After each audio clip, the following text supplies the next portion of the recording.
Bismillahirrahmanirrahim. Alhamdulillahi rabbil alamin. Wa bihi nasta'inu ala umuri dunya waddin. Wassalatu wassalamu ala asyrafil anbiya'i wal mursalin Sayyidina Muhammadin wa ala alihi wa ashabihi wa man tabi'ahum bi ihsanin ila yaumiddin.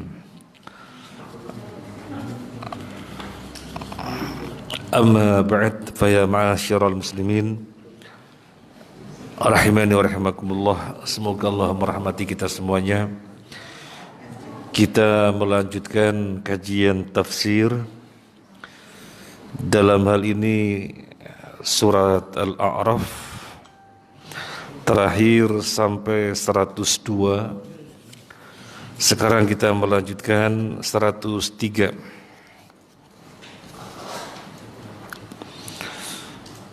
A'udzu billahi minasyaitonir rajim. Tsumma ba'atsna min ba'dihim Musa biayatina ila Fir'aun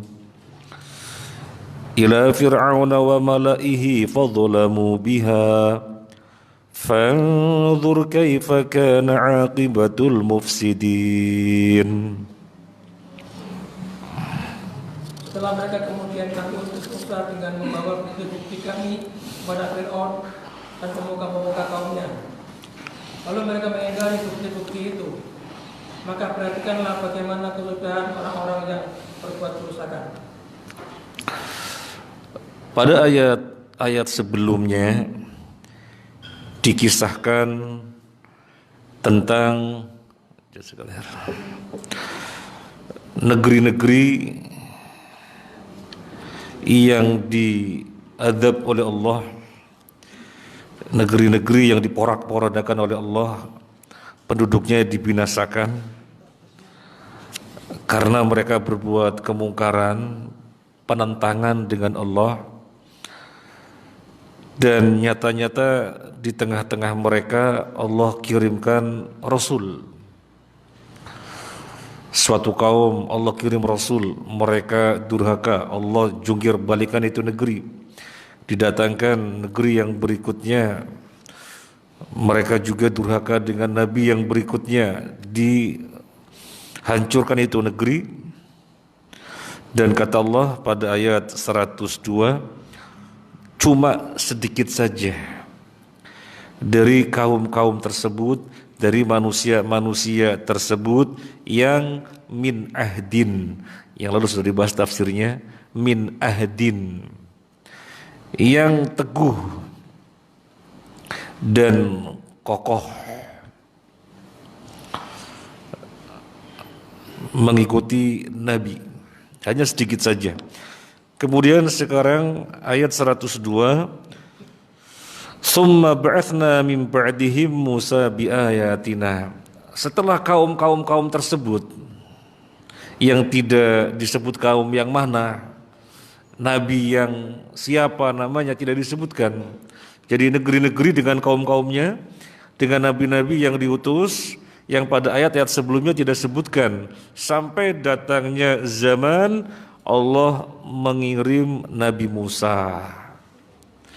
Sampai pada suatu zaman Nabi mengirim Nabi Musa, dan orang yang berkuasa ketika itu namanya Fir'aun. Thumma ba'athna min ba'di ulaika rusul Musa al-Kalim al-imama al-azima. Kemudian setelah kami utus rasul-rasul tersebut yang didustakan oleh kaum-kaumnya di negeri-negerinya masing-masing, kami utus Nabi Musa. Nabi Musa Al-Kalim, dikasih gelar Al-Kalim atau dilakobi dengan Al-Kalim karena dia adalah Nabi yang diajak langsung bicara oleh Allah. Padahal yang namanya Rasul tidak diajak bicara oleh Allah kecuali dengan wahyu.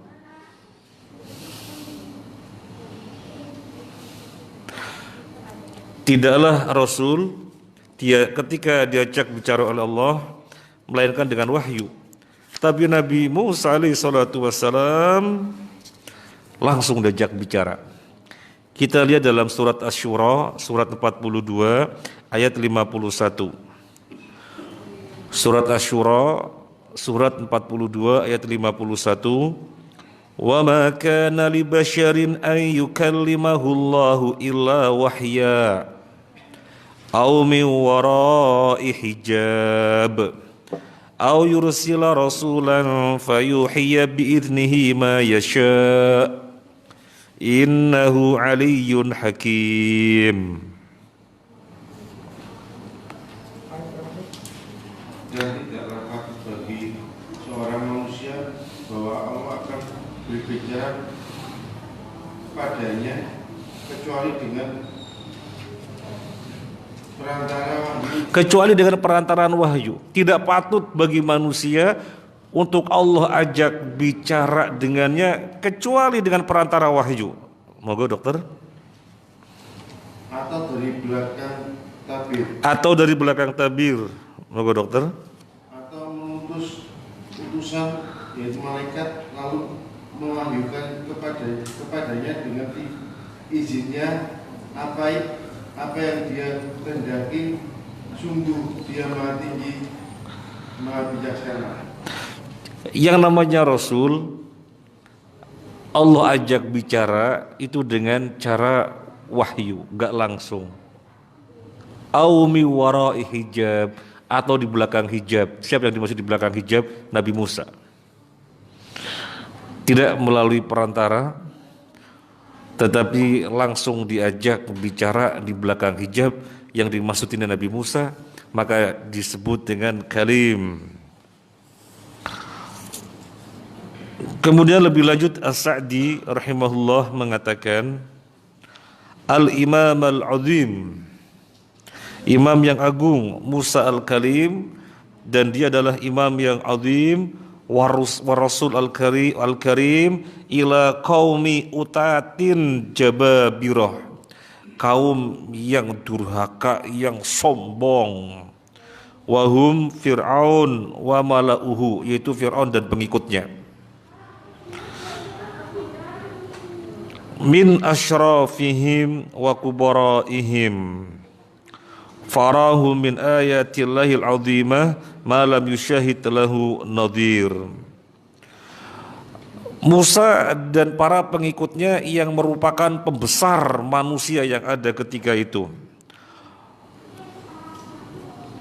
Nabi Musa memperlihatkan kepada mereka ayat-ayat yang agung yang mereka tidak pernah menyaksikan yang semisalnya, yang mereka tidak pernah menyaksikan yang sepadannya. Fadzalamu biha, tapi Musa dengan para pengikutnya yang mereka adalah para pembesarnya manusia ketika itu berbuat zalim atau mendoliminya.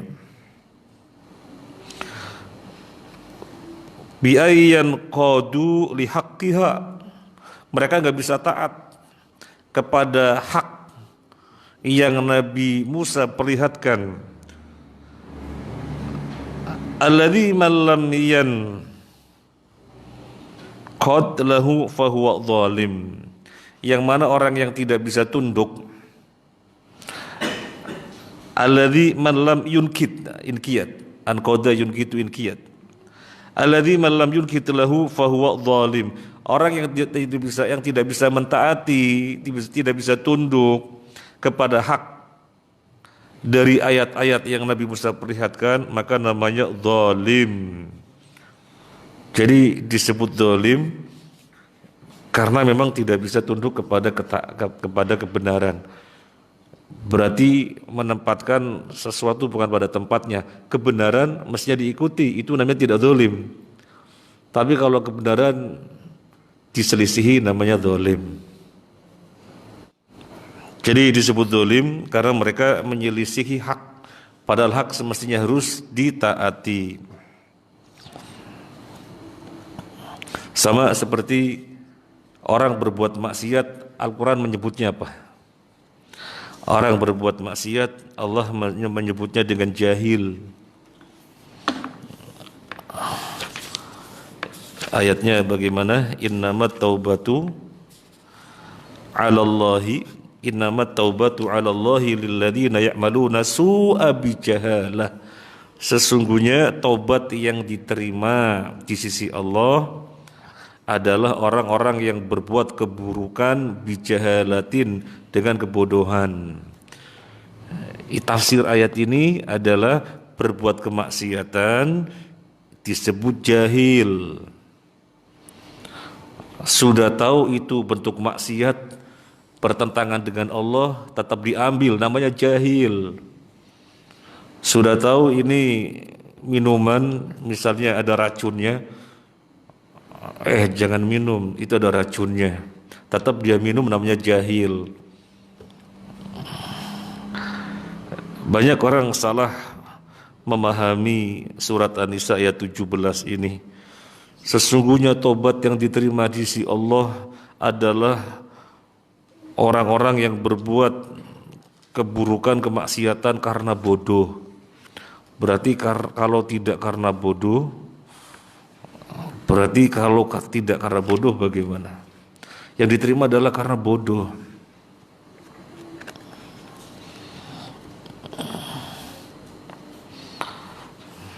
Ini banyak yang salah tentang ayat 17.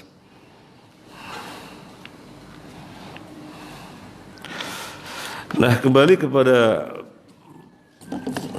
pembahasan di sini, disebut fadzalamu biha, mereka berbuat dolim atau mendoliminya karena hak-hak daripada ayat-ayat yang Nabi Musa perlihatkan, mereka tidak tunduk.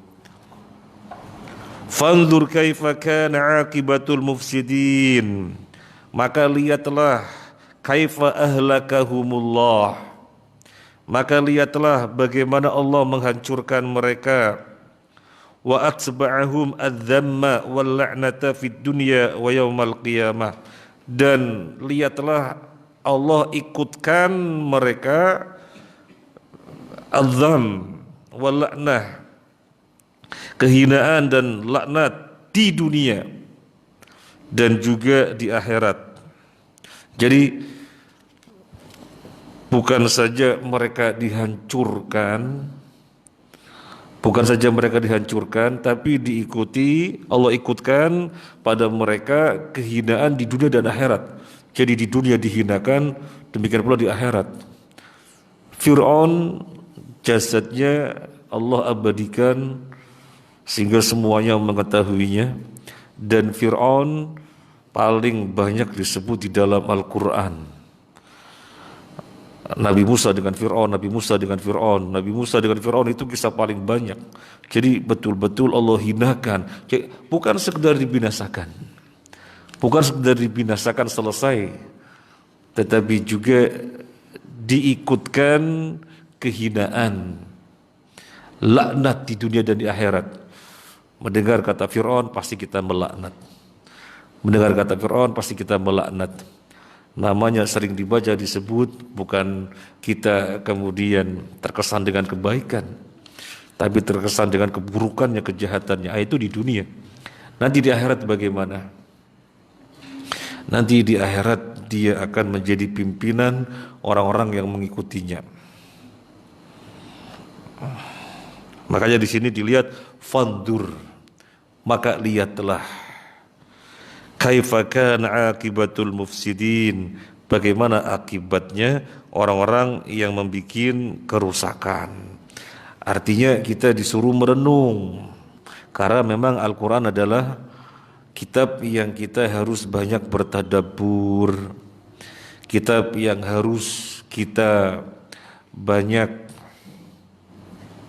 merenung, berpikir. Di sini disebut dengan fandur, maka lihatlah. Loh, ini sasarannya, khitabnya bukan Nabi sallallahu alaihi wasallam. Ya benar, khitabnya, sasarannya Nabi sallallahu alaihi wasallam. Tetapi kaidah menyatakan seluruh ayat yang maksudnya khitabnya itu Nabi, maka berlaku pula untuk umatnya. Kecuali kalau ada dalil yang menyatakan itu pengkhususan bagi Nabi. Seperti misalnya nas yang menunjukkan pengkhususan bagi Nabi. Ayatnya menyatakan kalau ada wanita datang menawarkan dirinya, kemudian Nabi mau, maka langsung terjadi pernikahan. Ini khusus bagi Nabi, tidak berlaku untuk yang lainnya. Ada yang tahu itu di mana letaknya?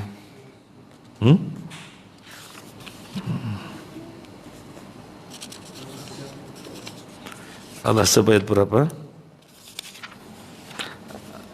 Al-Ahzab ayat 50.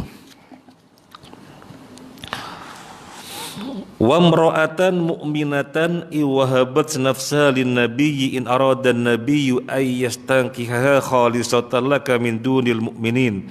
Wanita yang halal bagi Nabi, ini kan ayatnya menjelaskan wanita-wanita yang halal bagi Nabi, istri-istrinya yang telah Nabi kasih mahar, budaknya dan seterusnya, sampai disebutkan wa mra'atan mu'minatan, wanita mukminah iwahabat nafsa lin nabi, jika dia menghibahkan dirinya untuk Nabi, in arada nabiyyu, dan kalau Nabi mau ayastankiha untuk menikahinya, khalisatan laka, khusus bagimu, min dunil mu'minin, tanpa mukmin yang lainnya.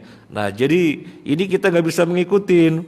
Nanti ada wanita datang, saya mau dinikahi sama sampean. Oh iya, jadi suami istri. Oh, nggak bisa. Loh, ayatnya 50 Al-Ahzab itu sebagai Nabi. Harus dibaca khalisatan laka min dunil mu'minin. Ya, khalisatan laka min dunil mu'minin. Jadi ada redaksi yang menunjukkan khusus bagi Nabi. Seperti misalnya alam nasyrah laka sadrak dan seterusnya, wa rafa'na laka dzikrak, dan kami angkat bagimu penyebutanmu. Loh, ini ayat khitabnya Nabi, berarti bagi kita juga dong? Enggak, itu khusus bagi Nabi. Dan ayat menunjukkan, dalil lain menunjukkan khusus untuk Nabi. Disebut la ilaha illallah Muhammadur Rasulullah. Jadi khusus bagi Nabi. Nah, ini ayat fanzur, maka lihatlah. Ini khitabnya Nabi, betul, tapi berlaku untuk kita semuanya, agar kita merenung, agar kita tadabbur, agar kita menghayati betapa buruk akibat orang-orang yang berbuat kerusakan. Semoga bermanfaat. Wassallallahu ala Muhammadin wa ala alihi washabihi ajma'in. Walhamdulillahirabbil alamin. Subhanakallahumma wa bihamdika asyhadu an la ilaha illa anta astaghfiruka wa atubu ilaik. Assalamualaikum warahmatullahi wabarakatuh.